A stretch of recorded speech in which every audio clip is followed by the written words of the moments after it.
الحمد لله وكفى وسلام على عباده الذين اصطفى خصوصا على سيد الرسل وخاتم الأنبياء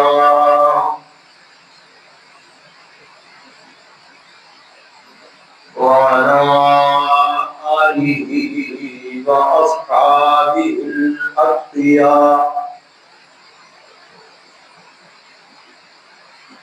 أما بعد فأعوذ بالله من الشيطان الرجيم بسم الله الرحمن الرحيم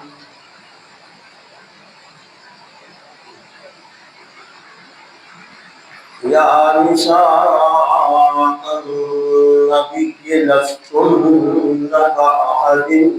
من النساء إن اتقيتن فلا تخضعن بالقول فيطمع الذي في قلبه مرض وقلن قولا معروفا وقال الله تبارك وتعالى وما كان لكم أن تؤذوا رسول الله ولا أن تنكحوا أزواجه من بعده أبدا إن ذلكم كان عند الله عظيما سبحان ربك رب العزة عما يصفون وسلام على المرسلين والحمد لله رب العالمين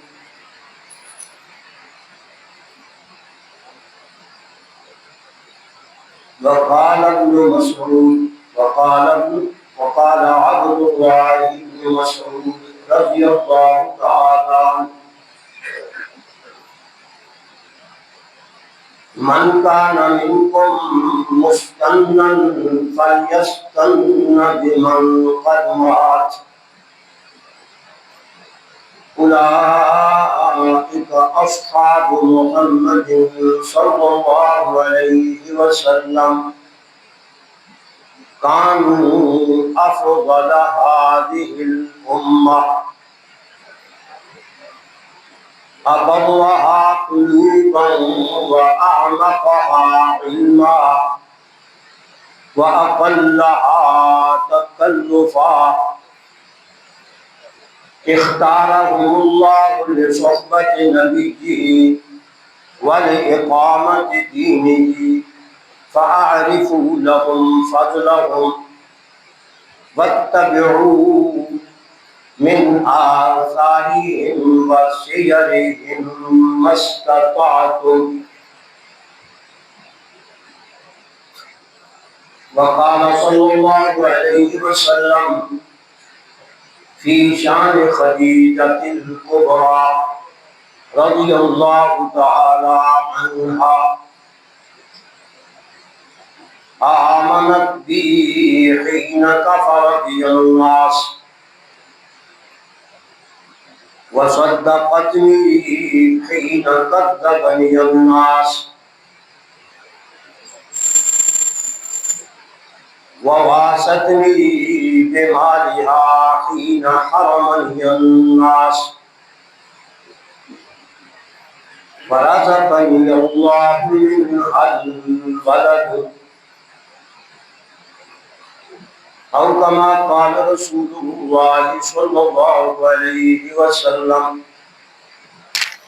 يا رب صل وسلم دائما أبدا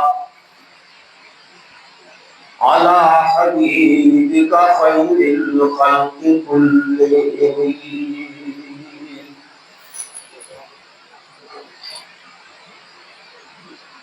وہ مائیں پیدا کرتی تھیں نمازی،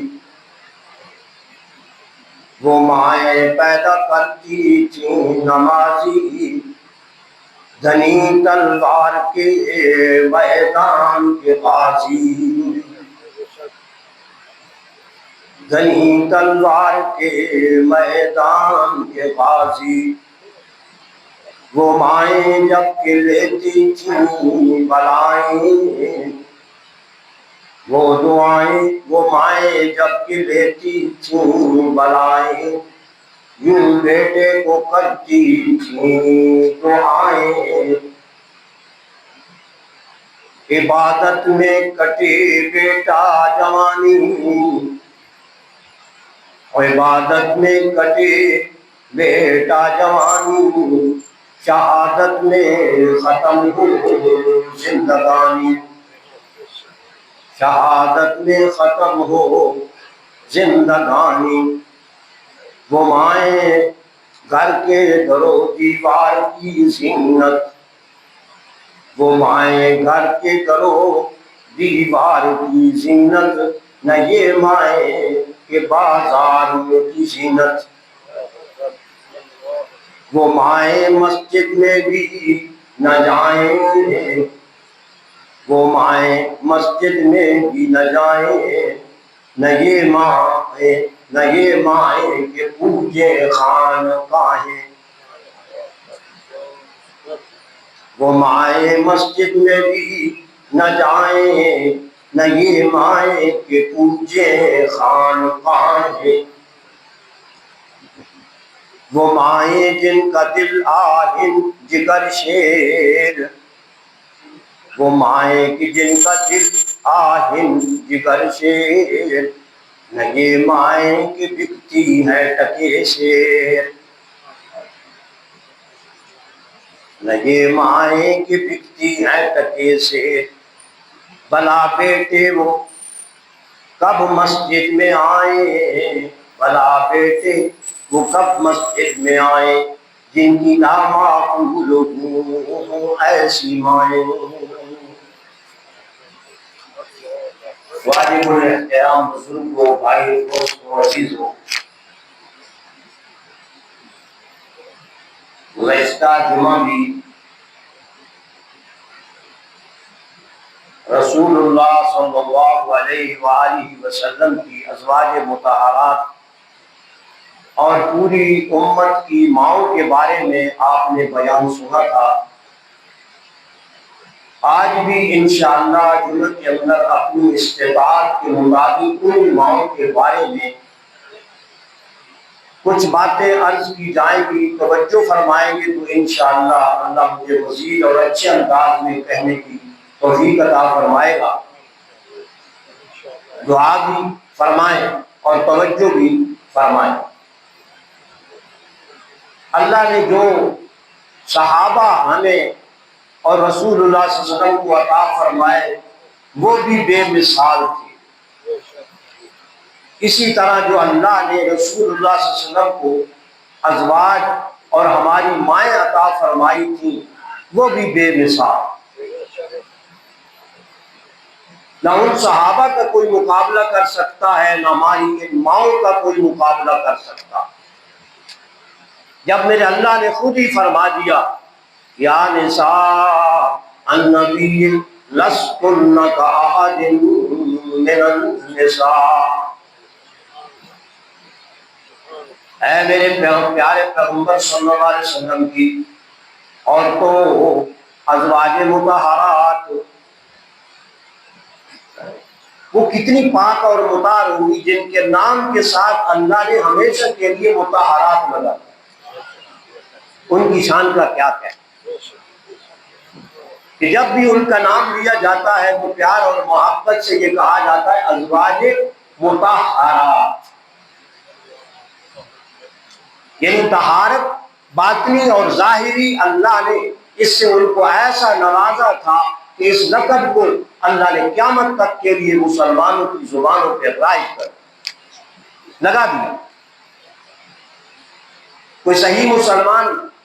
ان الفاظ کے بغیر ان کو یاد نہیں کرتا، ان کا نام نہیں لیتا، اس واسطے کہ اللہ نے جو خود فرما دیا یا نساء النبی، یہ نسبت بھی دیکھنے لگا، نساء کی نسبت نبی کی طرف، یہ خود اتنا بڑی فضیلت ہے کہ جس کا کوئی مقابلہ نہیں کر سکتا۔ اے میرے پیغمبر کی بیویوں، اے ازواج مطہرات، اے امت کی ماؤں، لستن کاحد من النساء، پوری کائنات میں آدم سے لے کر قیامت تک جتنے بھی عورتیں پیدا ہوگی میں پیدا کروں گا، فرمایا تم میں سے کوئی ایک بھی ان کا مقابلہ نہیں کر سکتی۔ احد من النساء، یہ احد کا لفظ یہ نکرہ ہے، ہر طرح کی فضیلت ان کی ثابت کر رہا ہے کہ کوئی ایک عورت بھی کسی امت کی یا اس امت کی کوئی عورت بھی اللہ کے نبی کی ان بیویوں ازواج مطہرات کو اور ہماری ماں کا مقابلہ نہیں کر سکتی۔ ان اتقیتن، ساتھ شرط لگا دی کہ بشرطے کہ تم پرہیزگاری کو اختیار کرو گی۔ کوئی یہ نہ سمجھے پاگل کہ اللہ نے یہ شرط لگائی تو شاید ان کے اندر کوئی عیب تھا جس کی وجہ سے اللہ نے یہ شرط لگائی، نہیں، عیب کوئی نہیں تھا، ان کی شان کو اور اونچا کرنے کے لیے اللہ نے یہ لفظ فرمایا۔ ان اتقیتن، مقام تو پہلے ہی تمہارا بہت بڑا ہے جس کی کوئی حد اور حساب نہیں، میں اللہ خود بیان کر رہا ہوں، مگر اگر مزید پرہیزگاری کو تم اختیار کرو گی، تقوی اختیار کرو گی، کیونکہ تقوی اور پرہیزگاری یہ کوئی ایک آدھ درجہ نہیں ہے، اس کے بڑے درجات۔ کوئی اپنے آپ کو جتنا مرضی متقی کہے وہ نیچے ہے، ابھی اس میں بہت کمی ہے تقوی اور پرہیزگاری کی، کیونکہ اعلیٰ سے اعلیٰ درجہ تقوی کا موجود ہے، اس کو حاصل کرنا چاہیے۔ اگر تقوی کا ایک درجہ مجھے اور آپ کو یا امت کی اس ماں کو حاصل ہے تو اس کو چاہیے کہ اس سے اگلا تقوی، اگلا درجہ اختیار کرے۔ اس لیے فرمایا ان اتقیتن فلا تخضعن بالقول، اللہ یہ شان ہے کہ پھر پرہیزگاری کو اختیار کرو گی تو اگر کوئی دروازے پر آ جائے تو ان سے نرم گفتگو نہیں کرنی، فلا تخضعن بالقول، لیکن گانے ہیں، محفلوں میں، ناچ کود والیوں میں عورتوں کا شریک ہونا ہے، خانقاہوں پہ جیسے آپ نے سنا خانقاہوں پہ جانا ہے بے پردہ اور بے حیا ہو کر۔ کیا علی حجویری صاحب رحمۃ اللہ علیہ کی یہی تعلیم تھی؟ اور خدا کا خوف کرو، اللہ کے نیک بندوں پر تم کیسے غلط الزام لگا رہے ہو، تاثر یہ دے رہے ہو کہ شاید یہ انہی کی تعلیمات ہے، شاید یہ انہی کی تعلیمات ہے، حالانکہ انہی کی تعلیمات ہم نے پڑھی ہیں،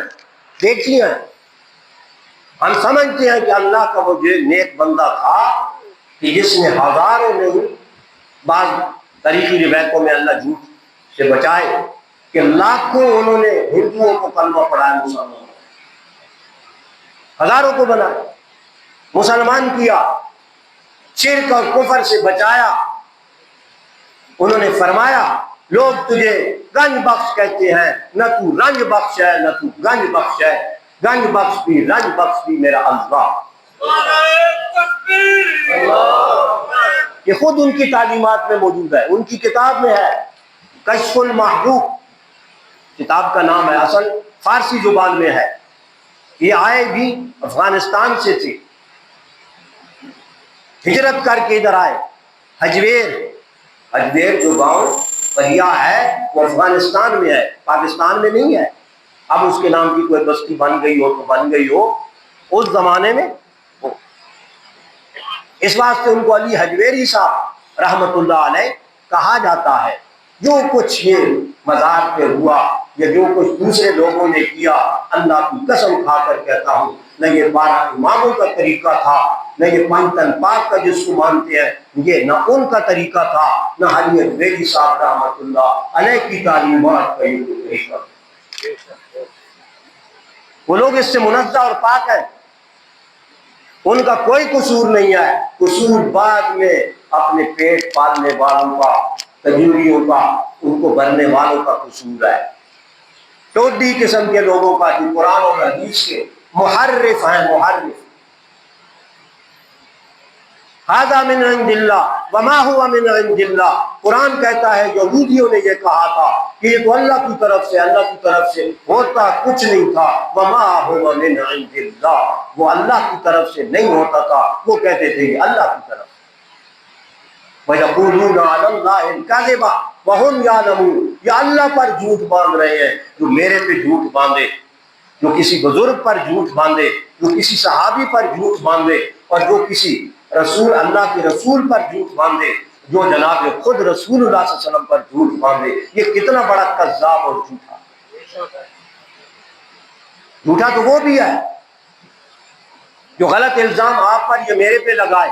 مگر درجے درجے کا کذب کا فرق ہے۔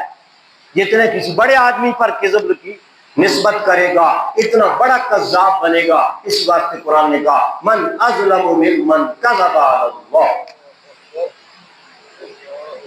ومن افتری علی اللہ الکذب، اس سے بڑا کائنات میں بدترین جھوٹا کوئی نہیں جو اللہ کی ذات پہ جھوٹ کا الزام لگائے، معذرت نسبت کرے جھوٹ۔ اس لیے اللہ نے یہ ہماری ماؤں کو فرمایا تمہاری شرافت، تمہاری عزت، تمہارا احترام اتنا بڑا ہے، تمہاری نسبت اللہ کے نبی کی طرف ہے، اور وہ صرف نبی نہیں ہے، امام الانبیاء، تم اس کی بیٹی ہو، اپنا بیویوں ہو، تم اس کی ازواج ہو، پوری امت کی ماں ہو، تمہارا طرز عمل جس طرح رسول اللہ صلی اللہ علیہ وسلم کا طرز عمل امت کے لیے اسوہ حسنہ تھا، اسی طرح تمہارا طرز عمل بھی امت کے لیے اسوہ حسنہ بنا۔ تو تعلیم کیا ہے؟ فلا تخضعن بالقول، پچ پچ باتیں نہیں کرنی،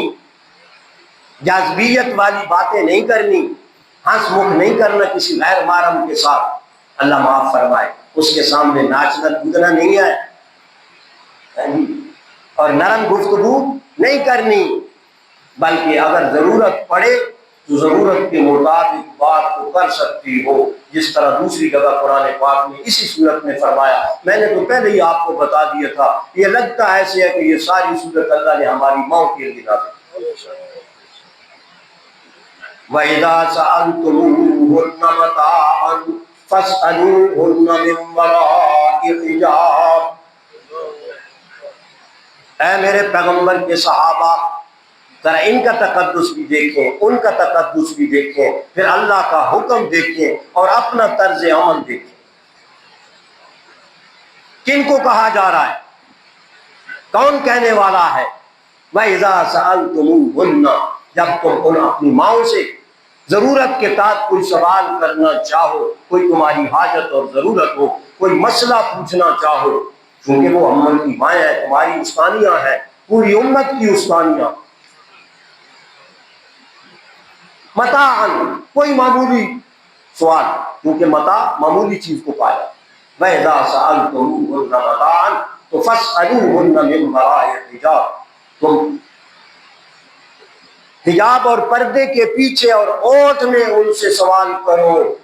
پردہ ہٹا کر، بغیر بالمشافہ ان سے گفتگو نہ کر۔ اس وقت جو عوام تھی وہ عوام صحابہ کرام کی تھی، ان کو کہا جا رہا ہے کہ جب تم اپنی ان ماؤں سے سوال کرو، حالانکہ جہاں معاذ اللہ کسی قسم کی دل کی خرابی کا کوئی بظاہر تصور نہیں تھا، وہ بھی پاک لوگ تھے، یہ بھی پاک ہستیاں تھیں، مگر اس کے باوجود میرے اللہ نے اتنی احتیاط والا حکم نازل فرمایا ہے کہ وَإِذَا سَأَلْتُمُوهُنَّ مَتَاعًا فَاسْأَلُوهُنَّ مِنْ وَرَاءِ حِجَابٍ۔ اور حجاب تو سمجھتے ہو، سوال بھی سمجھتے ہو، کون سے مشکل ہے؟ قرآن کا ترجمہ پڑھو، خدا تمہیں عقل دے، کوئی مشکل نہیں ہے۔ انگریزی کی جن موٹی موٹی کتابیں وکالت کر کے اور فلانے کورس کر کے تم پڑھ لیتے ہو، اللہ کا قرآن یہ نہیں پڑھا جاتا، اس کا ترجمہ نہیں سیکھا جاتا؟ کیا تماشا! اللہ کے قرآن کی ہم نے کیا قدر کیا ہے!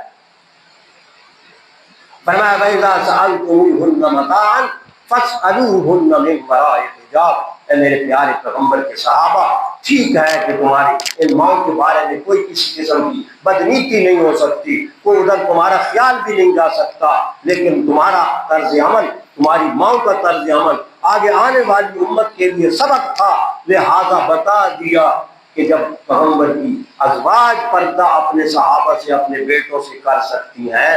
تو آج کیوں نہیں ہو سکتا؟ کہاں ہمارا معاشرہ کھڑا ہے، ہمارا طرز عمل کہاں کھڑا ہے؟ اور یہ کتنا پاکیزہ مقدس پاک معاشرہ تھا، لیکن اس کے باوجود ان پہ تو اعتراض ہے اور اپنے آپ کو بڑا مسلمان کہنا، جن کی طہارت کی گواہی اللہ کا قرآن لفظ لفظ میں دے رہا ہے۔ آگے پتہ کیا فرمایا؟ ذالکم اطہر لقلوبکم وقلوبہن۔ پڑھ لینا جا رہا سورہ احزاب 22ویں پارے کی یہ آیت مبارکہ میں پڑھ رہا ہوں۔ خدا کے لیے جو سنا کرو اس کو جا کے دیکھا بھی کرو۔ ہمارا چیلنج ہے الحمدللہ اس منبر رسول کے واسطے سے کہ جو ہم پڑھ پڑھ کے آپ کو سناتے ہیں وہ الحمدللہ آپ کو ملے گا، لفظ لفظ کا ترجمہ ملے گا، الفاظ بھی ملیں گے، معنی اور ترجمہ بھی آپ کو ملے گا۔ وَإِذَا سَأَلْتُمُوهُنَّ مَتَاعًا فَاسْأَلُوهُنَّ مِنْ وَرَاءِ حِجَابٍ ذَلِكُمْ أَطْهَرُ لِقُلُوبِكُمْ وَقُلُوبِهِنَّ۔ یہ طرز عمل اختیار کرنا کہ پردے کے پیچھے سوال کرنا، پردے کے پیچھے جواب دینا تمہارا، یہ تمہارے دل کی طہارت کے لیے بہت اعلیٰ ہے۔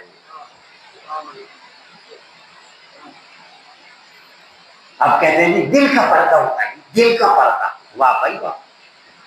اللہ میاں کو کوئی پتہ نہیں تھا، معاذ اللہ، رسول اللہ کو کوئی پتہ نہیں تھا، ہماری ماؤں کو کوئی پتہ نہیں تھا، اس الو کے پٹے کو 14ویں صدی کے اندر بڑا پتہ لگ گیا کہ دل کا پردہ ہوتا ہے۔ کوئی دل کا پردہ پردہ نہیں ہے، سمجھ لو کہ کسی نے سمجھایا نہیں یا بتلایا نہیں ہے، الحمدللہ بتا رہا ہوں۔ ذالکم اطہر لقلوبہم لقلوبکم وقلوبہن، یہ بہت زیادہ طہارت والی پاکیزگی والی بات ہے، اخلاق ہے اعلیٰ، طرز عمل ہے اعلیٰ، جو پوری امت کے لیے یہ مطلب اسوہ حسن ہے تمہارا۔ ذالکم اطہر لقلوبکم وقلوبہن۔ پھر ماں اور ہماری ماں کا اور درجہ قرآن نے آگے بیان کر دیا، وہی آیت ہے، اس کے آگے فرمایا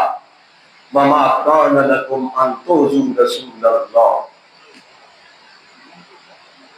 پیغمبر کی بیویوں کو اگرچہ تمہاری روحانی مائیں ہیں لیکن جسمانی مائیں تو نہیں ہیں، پردے میں جسمانی ماں کی طرح ہے، اعزاز میں اور احترام میں روحانی باپ کی ماں کی طرح ہے۔ روحانی ماں ہونا اور ہے، جسمانی ماں ہونا اور ہے۔ پردہ جسمانی مطلب ماں سے نہیں ہوتا، جسمانی ماں سے نہیں ہوتا، لیکن روحانی ماں سے پردہ ہے، یہ قرآن کے الفاظ ہیں۔ تم ان کو بے پردہ دیکھو یا وہ تمہیں بے پردہ دیکھے، یہ اللہ کی نبی کے لیے ایذا کا سبب ہے، یہ ایذا کا سبب ہے۔ ما کان لکم ان تؤذوا رسول اللہ، تمہارے لیے لائق نہیں ہے کہ تم اللہ کے رسول کو بے پردگی کر کے ایذا پہنچاؤ، ایذا پہنچاؤ۔ آگے تیسرا چوتھا درجہ بیان کیا ہماری ماؤں کا، وَمَا كَانَ لَكُمْ أَن تُؤْذُوا رَسُولَ اللَّهِ وَلَا أَن تَنكِحُوا أَزْوَاجَهُ مِن بَعْدِهِ أَبَدًا۔ تمہارے لیے قطعاً یہ جائز نہیں ہے، کوئی خیال بھی اپنے میں نہ لائے کہ اللہ کے نبی کی وفات کے بعد میں ان کی کسی بیوی سے، اپنی اس روحانی ماں سے نکاح کروں گا، کوئی سوچے بھی نہ۔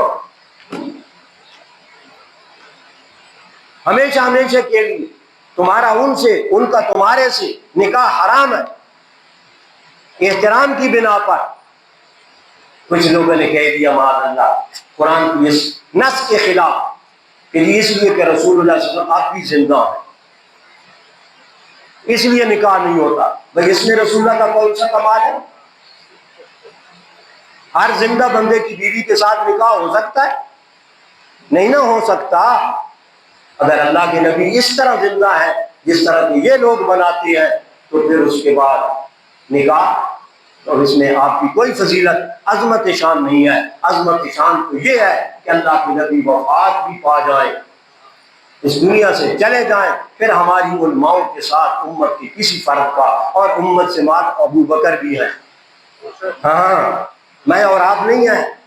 عمر بھی ہیں، عثمان بھی ہیں، علی بھی ہیں، عشرہ مبشرہ ہیں، بدریین ہیں صحابہ، سب کے لیے حکم یہی ہے، یہ کسی کی کوئی استثناء نہیں ہے۔ وَلَا أَن تَنكِحُوا أَزْوَاجَهُ مِن بَعْدِهِ أَبَدًا، ہمیشہ ہمیشہ کے لیے ان سے نکاح کرنا میں اللہ نے حرام کر دیا ہے۔ یہ کیا ہے؟ میرے پیغمبر کی بیویوں کا، ہماری ماؤں کا احترام ہے،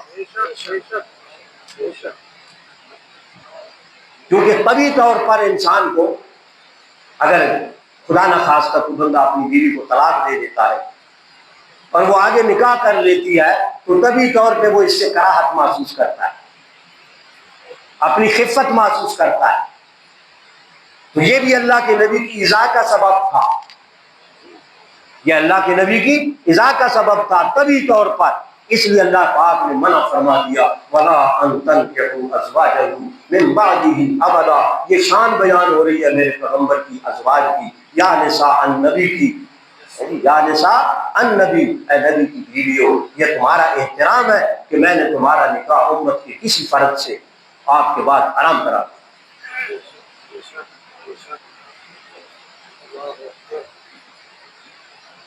ان ذالکم کان عند اللہ عظیما، یہ کوئی معمولی نہیں ہے، کیونکہ کچھ منافقوں نے، بے ایمانوں نے، جیسے آپ سن رہے تھے عزیز سے، انہوں نے ان کی زبان سے نکلا ہو، سچے مسلمان کی کسی زبان سے نہیں نکلا، یاد رکھیں، کسی صحابی سے، منافقین میں سے کسی کی زبان سے یہ نکلا کہ جب رسول اللہ صلی اللہ علیہ وسلم فوت ہو جائیں گے نا تو میں فلاں سے نکاح کروں گا، میں فلاں آپ کی بیوی سے نکاح کروں گا، اس لیے میرے اللہ نے اس کا رد فرمایا کہ یہ منہ اور یہ مسعود کی ذات کہ نسبت را خاک رابا عالم پاک ہو، اور کیا نسبت ہو سکتی ہے تمہاری الو کے پر، منافق ہو، بے ایمان ہو، کافر ہو، کہ تم اللہ کے نبی کی بیوہ کے ساتھ تم نکاح کرو؟ ہرگز نہیں۔ ان ذالکم کان عند اللہ عظیما، بے شک یہ بات تمہارے لیے بہت عظیم ہے، بہت بڑی بات ہے کہ تم سوچو بھی صحیح، یا نکاح کرنے کے بارے میں خیال کرو یا عملاً نکاح کرو، نہ تمہارا ان سے نہ ان کا تمہارے سے نکاح نہیں ہو سکتا۔ اور شاید اسی لیے اللہ نے تھوڑی تھوڑی تفسیر جانتے ہیں، زیادہ تو نہیں، میں طالب علم حضرت شیخ القرآن نور اللہ مرکز، ہم نے بھی کچھ پڑھا ہے، شاید اس لیے اللہ نے آگے فرمایا ان تبدو شیئا او تخفوہ، یہ اگلی ہے، اور دل میں خیال اظہار زبان سے نہ بھی کرو، دل میں خیال بھی نہ لانا، اللہ تمہارے ظاہر کو بھی جانتا ہے، اللہ تمہارے باطن کو بھی جانتا ہے۔ ان تبدو شیئا او تخفوہ، قاریوں سے، حافظوں سے پوچھ لینا یہ اگلی آیت ہے کہ نہیں؟ یہ احترام ہے میرے پیغمبر کی ازواج کا، نساء النبی کا، میرے اور آپ کی ساری امت کی ماؤں کا احترام۔ اور بتاؤں اسی سورت مبارکہ کے اندر فرمایا لا یحل لکم، اللہ اکبر، لا یحل لک النساء من بعد ولا ان تبدل بهن من ازواج۔ اللہ کے نبی، اللہ نے اپنے نبی کو بھی منع کر دیا کہ میں نے جو تمہارے لیے ان عورتوں کو، ان ہماری ماؤں کو، ان ازواج کو آپ کے لیے چنا ہے، ان کی مثال جیسے میں نے خود کہہ دیا ہے لستن کاحد من النساء، اس واسطے میرے پیارے پیغمبر ان سے ہٹ کر تم کسی سے نکاح بھی نہیں کر سکتے۔ لا یحل لک النساء من بعد، ان کے فوت ہونے کے بعد یا ان کے طلاق دینے کے بعد کہ کسی اور سے آپ نکاح کرو، ہرگز تمہیں اجازت نہیں ہے، یہ میری اتنی پیاری بندیاں ہیں، یہ میری اتنی مصطفیٰ ہیں، چنی ہوئی ہیں کہ میں ان کے مقابلے میں کسی اور عورت کو تمہارے نکاح میں نہیں لانا چاہتا۔ اسی پہ اکتفا کرو. لا یحل لک النساء من بعد، نہیں حلال تمہارے لیے. کا خطاب اللہ کے رسول صلی اللہ علیہ وسلم کو ہے. لا یحل لک النساء من بعد، من بعد یعنی ان عورتوں کے بعد جو ہماری مائیں 9 آپ کی زندگی کے اندر اس وقت موجود تھیں، 2 آپ کی زندگی میں وفات پا گئی تھیں.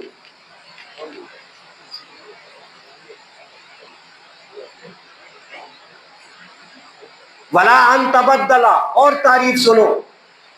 ولا ان تبدل بهن من ازواج ولو اعجبك حسنهم. اللہ،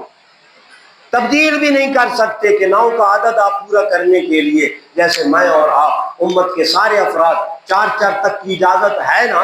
اگر کسی کی چوتھی بیوی فوت ہو جائے اس کو شریعت حق دیتی ہے کہ وہ چوتھی بیوی پھر کرے، شریعت اس کو اجازت دیتی ہے. اب گھر میں یہ جا کے نہ کہنا کہ مولوی صاحب نے اجازت دے دی ہے، ہاں سارا اپنا گنجا نہ کرا دینا. لیکن اجازت ہے شریعت کی طرف سے. فَإِن كَانَتْ وَاحِدَةً، تمہارے لیے ایک ہی کافی ہے، ایک ہی کافی ہے. تو امت کے ہر فرد کے لیے 4 کا عدد پورا کرنا اس کی اجازت ہے، اس کی اجازت ہے، حکم نہیں. حکم اور ہوتا ہے، اجازت اور ہوتی ہے. سمجھتے ہو آپ؟ ماشاءاللہ. تو فرمایا بلا ان تبدل بهن من ازواج، یہ جو بھائی تمہاری 9 بیویاں ہیں نا، ان کو آپ تبدیل بھی نہیں کر سکتے کہ ایک کو طلاق دے دیں اور اس کی جگہ پر نامی اور لے آئیں. نہ تبدیل کر سکتے ہیں، نہ ان عورتوں کے علاوہ کسی اور سے نکاح کر سکتے ہیں. کون کہہ رہا ہے؟ اللہ فرما رہا ہے، اپنے نبی سے فرما رہا ہے. کن کے لیے فرما رہا ہے؟ سفارش کن کی جا رہی ہے؟ ان ہماری ماؤں کے بارے میں کہا جا رہا ہے کہ اتنی مقدس ہستیاں ہیں کہ ان کی موجودگی میں کسی اور عورت کی آپ کو قطعاً ضرورت. ولا ان تبدل بهن من ازواج ولو اعجبك حسنهن، اگرچہ جتنا مرضی اس کی اچھائیاں، اس کی خوبصورتیاں، اس کی اوصاف وہ تمہیں اچھی سے اچھی لگے کہ یہ ان سے بہتر ہے، فلاں بہتر ہے. فرمایا نہیں نہیں، ولو اعجبك حسنهن، ہاں الا ما ملکت یمینک، کیونکہ رسول اللہ صلی اللہ علیہ وسلم غزوات کے نبی تھے، غزوات کے نبی تھے، صوفی نہیں تھے کہ صرف میں اور آپ سمجھ لیں کہ نماز روزہ ہم کر لیتے ہیں. میرا نبی مجاہد نبی تھا، بہادر نبی تھا، اکیلے اکیلے تنہا تنہا ساری رات. بعض دفعہ رسول اللہ صلی اللہ علیہ وسلم کو ضرورت پڑتی تھی تو صحابہ کو فرماتے تم سو رہو، محمد تمہاری حفاظت کرے گا، نگرانی میں محمد کروں گا. اکیلے رات کے اندھیرے میں، گپ اندھیرے میں، اور دور دور چلے جاتے تھے. صحابہ فرماتے ہیں اور چکر لگا کے آتے تھے اور آ کر فرماتے تھے میں چکر لگا کے آیا ہوں، آرام سے سو جاؤ، کوئی خوف اور خطرہ نہ ہو. چونکہ آپ جنگی نبی تھے، غزوات والے نبی تھے، اور آپ نے 27 جنگیں اپنی زندگی میں لڑی ہیں، 27 جنگیں. تو اس واسطے اس جہاد کے نتیجے میں جو عورتیں قید ہو کر آتی تھیں وہ مجاہدین میں تقسیم ہوتی تھیں. جیسے مال تقسیم ہوتا، اسی طرح اس زمانے میں لوڈیاں تقسیم ہوتی، باندیاں تقسیم ہوتی. تو رسول اللہ کو اللہ نے کھلی اجازت دی ہوئی تھی کہ آپ ان میں سے جس کے چاہیں آپ تعلق قائم کر سکتے ہیں، اس کو اپنی بیوی کا درجہ دے سکتے ہیں. یاد رکھیں ایک ملکیت ذات ہے، ایک ملکیت نکاح. ایک ملکیت ذات ہے، 2 لفظ میں عرض کر رہا ہوں، ایک ملکیت نکاح ہے. ہم موجودہ بیویوں کے مالک نہیں ہیں، یاد رکھیں، لیکن وہ جو باندیاں ہوتی تھیں ان کے پورے وجود کا اس کا مالک ہوتا تھا. وہ ملکیت بڑی، نکاح والی ملکیت چھوٹی. تو جب بڑی ملکیت کی اللہ نے اجازت دے دی تو نکاح کی ضرورت نہ رہی. اتنی کافی. اس لیے فرمایا الا ما ملکت یمینک، مگر جو دائیں ہاتھ تمہارے مالک بنے کسی باندھی کے اور تم اس کے ساتھ نکاح کی تو ضرورت نہیں، اس کے ساتھ زن و شوئی کا تعلق آپ قائم کرنا چاہتے ہیں، اس کو اپنی بیوی بنانا چاہتے ہیں، تو آپ کو کھلی اجازت۔ اس واسطے سیدہ ماریہ قبطیہ رضی اللہ تعالی عنہا ہماری اماں جان یہ بھی قید ہو کر آئی، آپ نے ان کو بیوی بنا لی۔ اللہ اکبر، آپ کے اخلاق عالیہ کا کیا کہنا، آپ نے جس جس کے ساتھ اگر زن و شوئی کا تعلق قائم کیا ہے ان باندیوں میں سے، تو آپ نے پہلے ان کو آزاد کیا، مختار بنایا، پھر اس کے بعد اس کے ساتھ پیغمبر علیہ الصلوۃ والسلام نے نکاح، تاکہ یہ مجبور ہو کر نہ آئے، خوشی کے ساتھ آئے، خوشی کے ساتھ پیغمبر کے نکاح کے اندر آئے۔ وہ تو جبر ہوتا ہے ایک لحاظ سے، پتہ نہیں دل چاہتا ہے یا نہیں چاہتا، باندھی کیوں ہے، مالک تو آپ ہیں۔ اس واسطے فرمایا الا ما ملکت یمینک، آپ ان کے ساتھ ہو، ایک کے ساتھ، دو کے ساتھ، چار کے ساتھ، پانچ کے ساتھ، آپ ان کے ساتھ تعلق قائم کر سکتے ہیں کیونکہ وہ آپ کی باندیاں ہیں۔ الا ما ملکت یمینک وکان اللہ علی کل شیء رقیبا۔ لہذا جتنے میں نے عرض کیا تھا کہ جتنے اوصاف صحابہ کے بارے میں میرے اور آپ کے ذہن میں ہیں، وہ ساری صفات اپنے پیغمبر کی بیویوں کے بارے میں، اپنی ماؤں کے بارے میں، وہ ساری صفات سمجھو، رکھو ذہن کے اندر۔ وہ بھی اسی طرح احترام کے قابل ہے جس طرح پیغمبر علیہ الصلوۃ والسلام کے صحابہ احترام کے قابل ہیں۔ اس واسطے رسول اللہ صلی اللہ تعالی علیہ وآلہ وسلم نے جہاں ان صحابہ کا درجہ بیان فرمایا ہے، وہاں اللہ تبارک و تعالیٰ کی ان بندیوں کا، پیغمبر علیہ الصلوۃ والسلام کی ازواج کا اور ہماری ماؤں کا بھی احترام اسی طرح بیان۔ اور آگے فرمایا فَيَطْمَعَ الَّذِي فِي قَلْبِهِ مَرَضٌ، جو کہتے ہیں دل کا پردہ ہوتا ہے۔ قرآن نے آگے کہا اتقیتن فلا تخضعن بالقول فَيَطْمَعَ الَّذِي فِي قَلْبِهِ مَرَضٌ۔ سچے مسلمانوں کے دل میں تو خیال نہیں آ سکتا، لیکن کافروں اور منافقوں کے دل میں تو خیال آ سکتا ہے نا۔ وہ تمہاری نرم گفتگو سے طمع اور لالچ رکھے گا کہ شاید یہ میری طرف میلان اور رجحان رکھتی ہے۔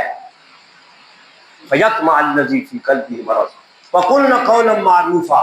لیکن بد اخلاقی والی بات بھی نہیں کرنی، نرم گفتگو نہیں کرنی، مگر یہ بھی نہیں کہ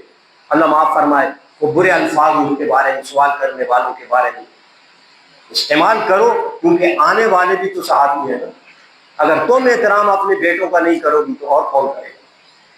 فَيَطْمَعَ الَّذِي فِي قَلْبِهِ مَرَضٌ وَقُلْنَ قَوْلًا مَّعْرُوفًا، معروف طریقے سے ان کا جواب دو۔ اسی واسطے احادیث میں آتا ہے کہ ہم عائشہ صدیقہ رضی اللہ تعالی عنہا نے، اور شاید کسی واسطے رسول اللہ صلی اللہ علیہ وسلم نے ان کے ساتھ نکاح فرمایا کہ نوجوان تھی ماشاءاللہ، اور اللہ نے اتفاق سے ہماری باقی ماؤں سے بھی کوئی اولاد نہیں دی، صرف سیدہ ماریہ قبطیہ رضی اللہ تعالی عنہا سے حضرت ابراہیم پیدا ہوئے، اور سیدہ حضرت خدیجہ الکبریٰ رضی اللہ تعالی عنہا سے ساری اولاد جو میں نے حدیث مبارکہ پڑھی۔ کاش کہ بس ان آیات کا ترجمہ کرتے ہی وقت ختم ہو رہا ہے، اگر میں اس کا ترجمہ کروں تو انشاءاللہ ایک جمعہ اور بیت جائے۔ پیغمبر علیہ الصلوۃ والسلام نے فرمایا وہ مجھ پر اس وقت ایمان لائیں جب سارے لوگ میرے ساتھ کفر کر رہے تھے، یہ خدیجہ وہ خاتون ہے۔ اور فرمایا آمنت بی حین کفر بی الناس، اور وصدقتنی، میری اس زمانے میں اس نے تصدیق کی، حین کذبنی الناس، جب لوگوں نے مجھے جھٹلایا، مجھے کذاب کہا، مجھے ساحر کہا، مجھے شاعر کہا، مجھے کاہن کہا، مجھے مجنون کہا، لیکن اللہ کی اس بندی نے میری تصدیق کی۔ صدقتنی حین کذبنی الناس ووافتنی بمالہا، حدیث میں آتا ہے کہ جب نکاح ہوا حضرت خدیجہ کا رسول اللہ صلی اللہ علیہ وسلم سے، انہوں نے فرمایا جتنا میرا مال ہے یہ سارا آپ کا ہے، اتنا میں اپنے مال پہ مختار اب نہیں ہوں جتنا کہ آپ میرے مال پہ مختار ہیں، جہاں مرضی چاہے لگائیں، جتنا لگائیں، جب لگائیں، کوئی ممانعت نہیں ہے۔ بلکہ اپنے جو غلام تھے ان کو بھی رسول اللہ کی خدمت کے لیے آزاد کر دیا۔ یہ جو ابھی آپ عزیز سے سن رہے تھے حضرت زید بن حارثہ، یہ اس سے پہلے رسول اللہ کے اپنا حضرت خدیجہ الکبریٰ کے غلام تھے، انہوں نے آپ کی خدمت کے لیے آپ کو دے دیا۔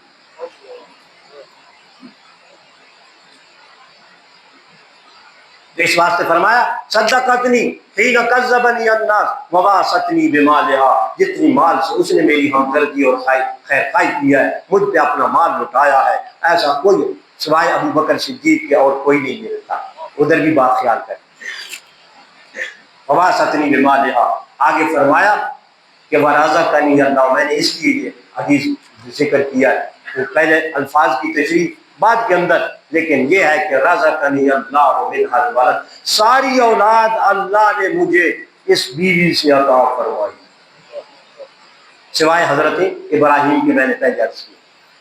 باقی ساری اولاد جتنی بھی، 4 بیٹیاں، کوئی 3 بیٹے کہتا ہے، کوئی 2 بیٹے کہتا ہے، کوئی 4 بیٹے کہتا ہے، بہرحال 4 تھے، 2 تھے، 3 تھے، جتنے بھی تھے وہ حضرت خدیجہ الکبریٰ رضی اللہ تعالی عنہا سے آپ کے بیٹے تھے، اور 4 بیٹیاں تھیں، 1 بیٹی نہیں تھی، اللہ معاف فرمائے۔ یہ بھی قرآن کا انکار ہے، قل لازواجک وبناتک ونساء المؤمنین۔ اللہ تعالیٰ مجھے اور آپ کو عمل کی توفیق عطا فرمائے، اور ان امہات المومنین کا درجہ، عزت، اللہ احترام ہمارے دلوں کے اندر اللہ پیدا فرمائے۔